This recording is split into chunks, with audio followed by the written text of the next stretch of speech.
Early on in this YouTube project, I disavowed the nomenclature digital humanist because I realized that this new field was merely asking more traditional humanities scholars to take account of things that those of us on its margins have been practicing for many years. Here I'm referring to the many academic artists and activists who have long been pushing the humanities to transform to include the practices, processes, and forms we need to do our work, like collectivity, affect, aesthetics, audience, time and space or place, and ethics.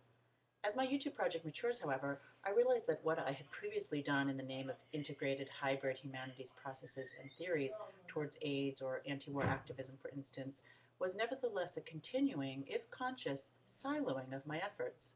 Academic writing for academics, video writing and collective processes for activists, feminist methods, the personal as the political, a handmade aesthetic for art making, with lots of slipping and morphing here and there to be sure.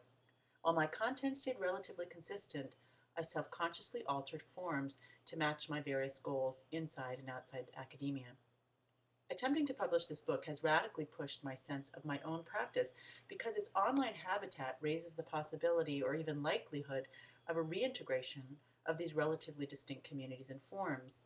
More so, in the face of this reassimilation, I hate to admit the obvious, but my responses have proven downright conservative, which is to say that I wanted to produce forms that sought for structure, order, and the retaining of regimes of difference, discipline, and expertise, because this kept things small, focused, and organized, which is to say, I stayed committed to the local and goal orientation of activism.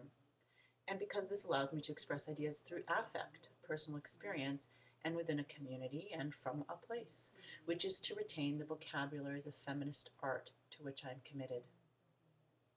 I believe in work that comes from an explicit place, that responds to stated goals, and is empowered by media histories and theories, resulting in specific forms constructed for an intended audience.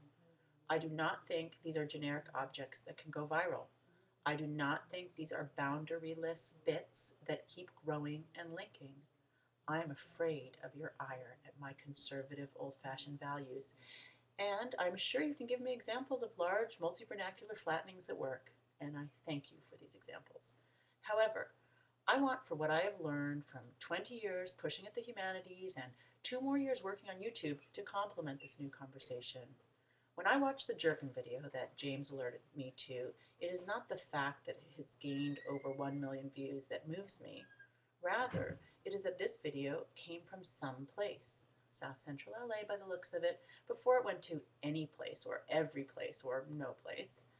There, they laughed off its bad quality.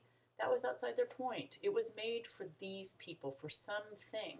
Charming neighborhood girls, hanging out and having fun, inventing style in the face of invisibility.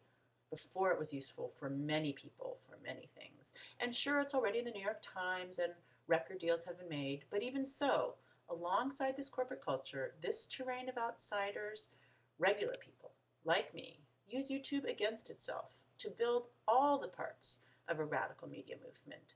Video complete with ideas, style, history, theory, from and to some people speaking in a language we already understand about things we care about. And now I'm going to try and trick YouTube and stick around, and thank you all very much for the talk, and I look forward to your comments or questions.